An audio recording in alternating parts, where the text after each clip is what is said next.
This week's episode of PokeClass is sponsored by Collector's Cash, your number one place to go for all your single cards and sealed products. Make sure you check them out after the show at www.collectorscash.com.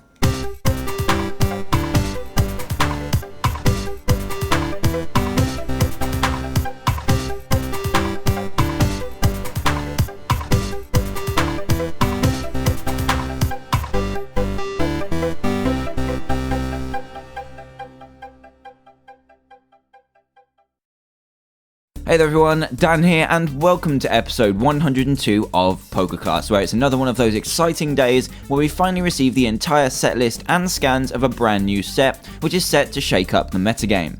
This set is going to be very exciting because it's going to bring a lot of new things to the format right now, starting with a brand new mechanic and the start of a new engine, and I also feel that the format has begun to get a little bit samey even through the past 2 or 3 set releases. Anyways, enough rambling and on to the rest of the video, and today is going to be my black and white Plasma Storm set review, so let's get to it. So before we begin looking at specific cards, let's take a quick overview of the new mechanic that has been added into this set, the Team Plasma cards. So these new cards are another new type of card to be added into the game, and they can be any type of card: Pokemon, Trainer, Supporter, Stadium, and even Energy, and are all present in this set. The way to identify a Team Plasma card is by looking at the border, which is now a really cool looking blue colour, and also has the Team Plasma logo chilling in the background of the card, as can be seen here. This new style of card looks awesome, and pairing that with the A-Spec style of cards with the all black border, decks and cards are starting to look really nice. Aside from these features, the Team Plasma Pokemon don't have any special treatment like the SP Pokemon did back in the day by being all basic, apart from the way that they can interact with specific trainers and other cards featured later on. For example, they will be able to be the target of specific search cards and effects of stadiums, and the list goes on.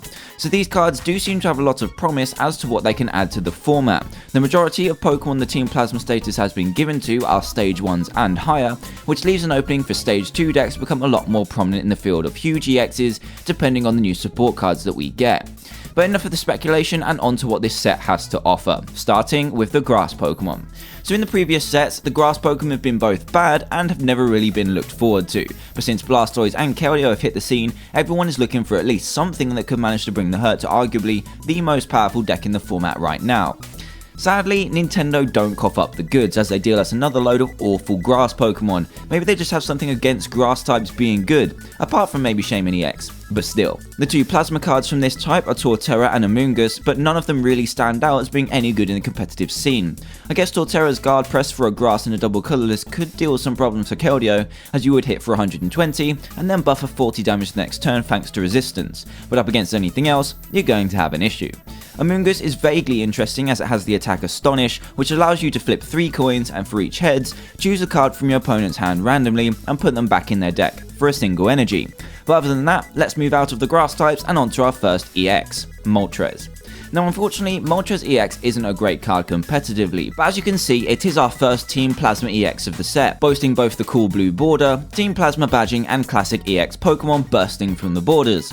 With all these combined, I think that the Plasma EXs do look really nice, but looking at Moltres' attacks, we aren't going to be seeing this particular one around competitive play. 2 energy intensive attacks which only deal a maximum of 120 if a Plasma energy is attached isn't great, but the glaring weakness is, well, its weakness. ×2 water weakness isn't great for any attacker at the moment, so I'm afraid this EX just isn't going to cut it.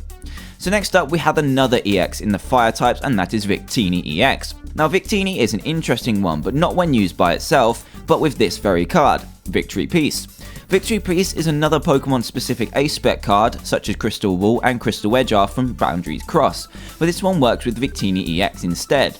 Victory Piece, when attached to Victini, allows you to ignore the energy cost altogether for both of Victini's attacks, which does sound incredibly powerful, and I guess it is, but that is depending on Victini's attacks. And unfortunately, they aren't too powerful. The first allows you to search your deck for 2 energy and attach them to any of your benched Pokemon, which is kinda neat, and the second hits for 50 damage or 100 damage if the Pokemon you're attacking is an EX. So if you do manage to get that Victory Piece onto Victini, you could be hitting an EX for 100 damage on the first turn, but when you factor in that Tool Scrapper is seeing a rise in play, and Victini only has 110 HP, you've got yourself a pretty big problem.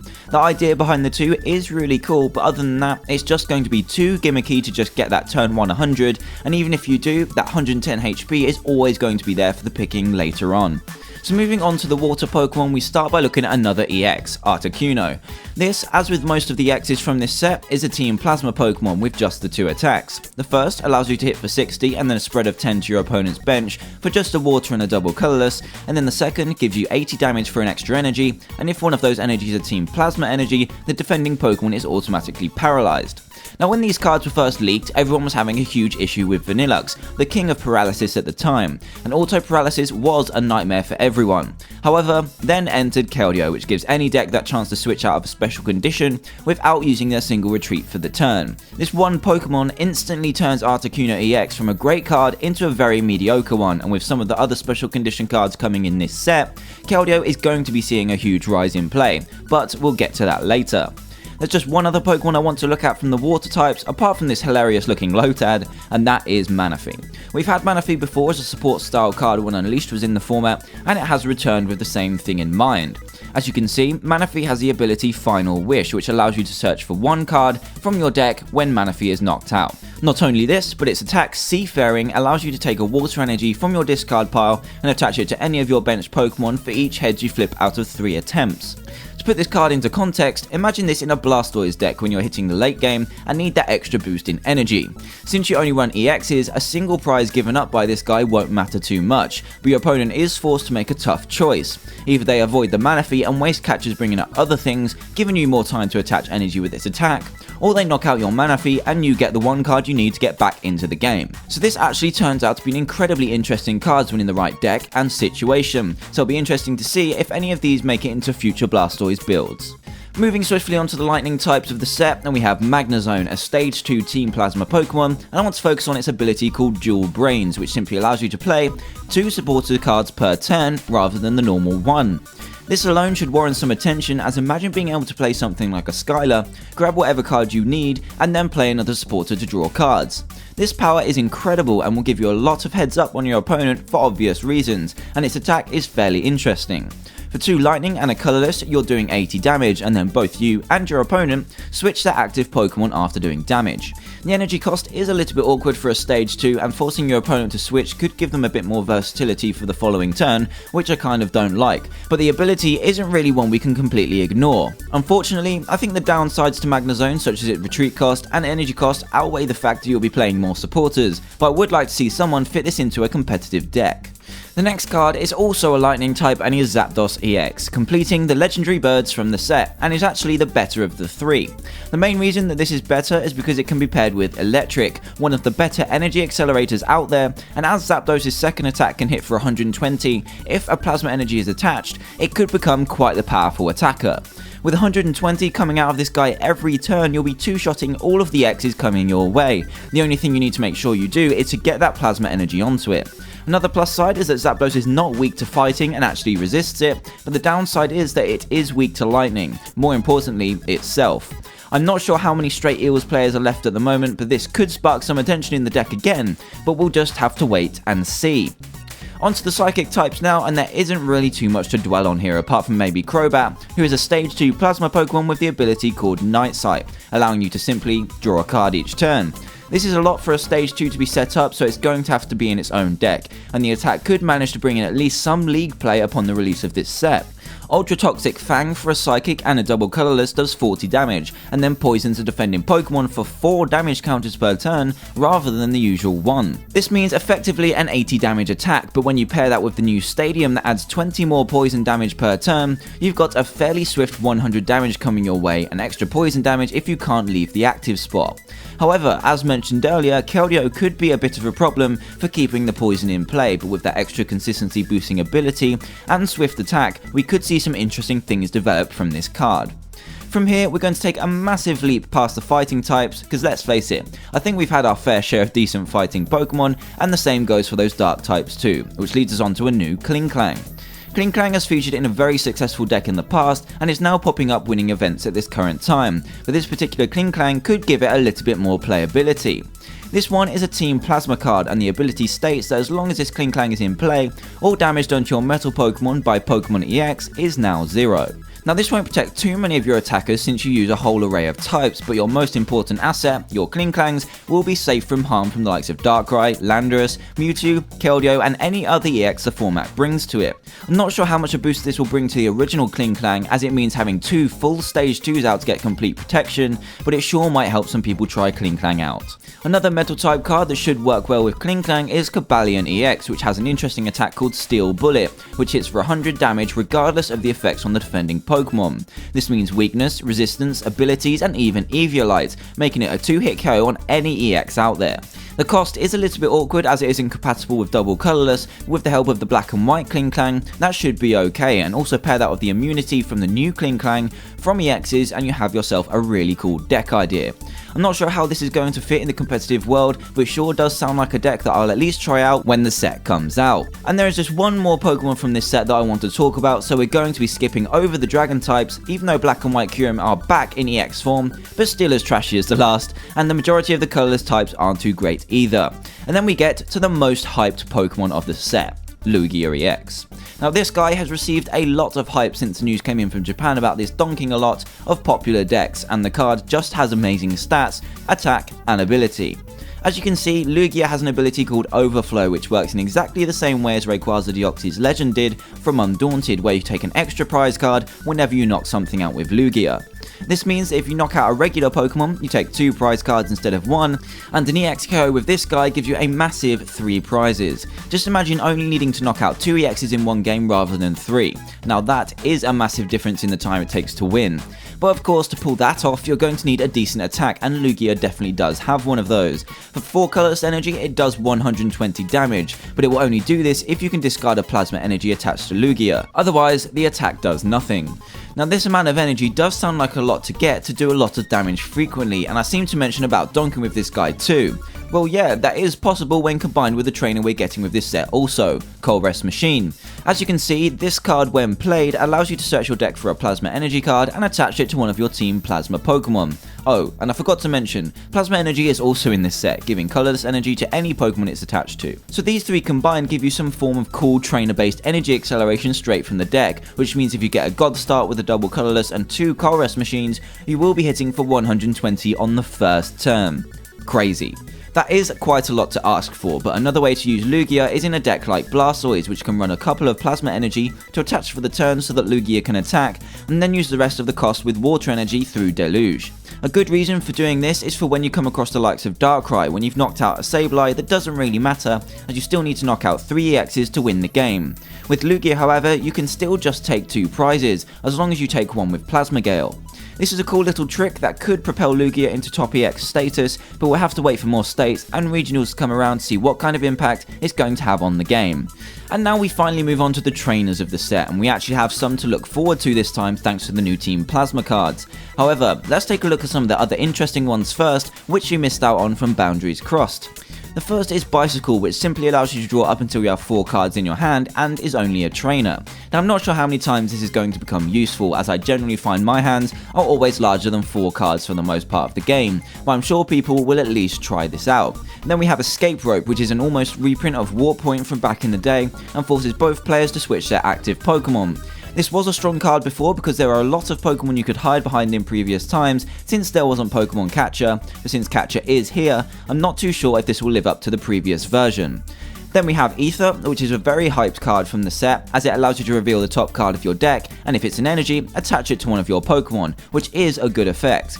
But with decks only running around 10 to 12 basic energy, how often is this really going to work out for you? I'm not bright enough to figure out the maths for it, but I've seen people using stuff like Pokedex just to get energy to the top of the deck, which is a lot to ask for just for an energy a turn. I'm not too keen on the card at the moment, but as I come to test with it, I'll let you know what I think. Then we have a reprint of Eviolite, which is interesting. There is a subtle change in artwork with the sunburst effect in the background, which I really do like and prefer to the original, but other than that, it just tells us that big EXs are here to stay for a little while longer yet. And the final card is Team Plasma Grunt, which is a supporter that allows you to discard any Team Plasma card in your hand and then draw 4 cards. For decks that run heavily off of Plasma cards, this will obviously be better than stuff like Cheren, but still a kind of mediocre attempt at draw power. However, as we move on to more notable trainers from the set, we've got Colress, a really promising new draw supporter, as it allows you to shuffle your hand into your deck and draw cards equal to the amount of both players' benched Pokemon combined. So at a maximum, you'll be able to draw 10 cards with this guy, which is huge in this game, as the maximum we've seen in recent times is 7 off of a Juniper. Now obviously with this card in the format, players will start to be more wary of benching more Pokemon than necessary, but it's good to see another draw supporter for some variance in the small card pool that we have right now.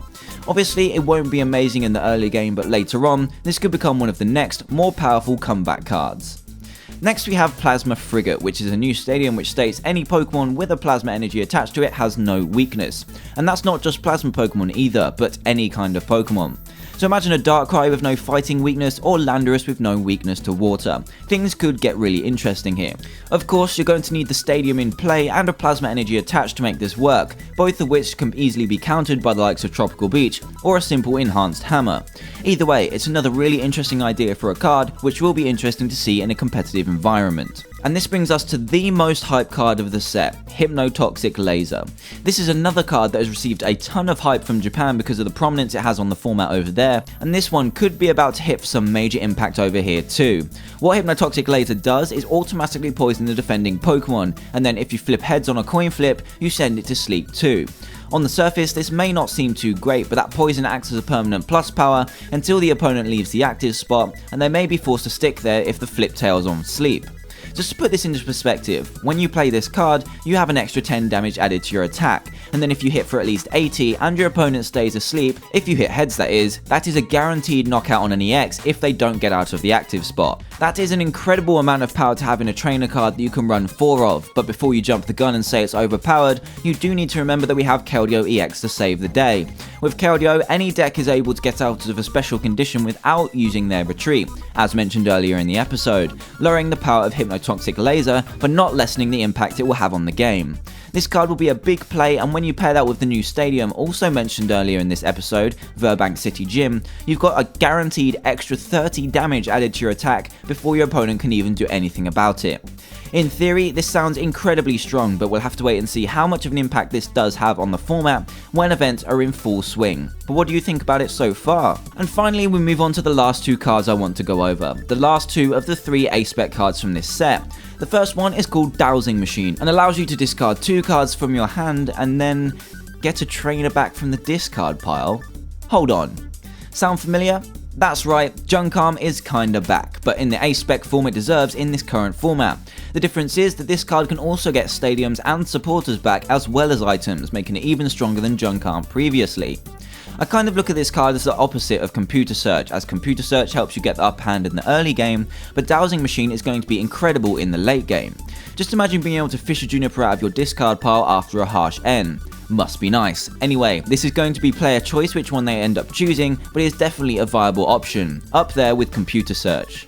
And the last card is called Scramble Switch, which has been another huge force and favourite in Japan. And what it allows you to do is switch your active Pokemon with one of your benched Pokemon, and then move as many energy, basic or special attached to the old active Pokemon to the new one. Now this is a very nifty trick and could be an easy way to get another similar attacker into play in just a single turn, but I'm not too sure if it's good enough to override the choice between Dowsing Machine or Computer Search. Being able to make an unpredictable switch into a new, fully powered attacker is going to catch a lot of players off guard, so it's a good move. But is it worth enough to sacrifice those great consistency cards on offer? I'm not too sure just yet.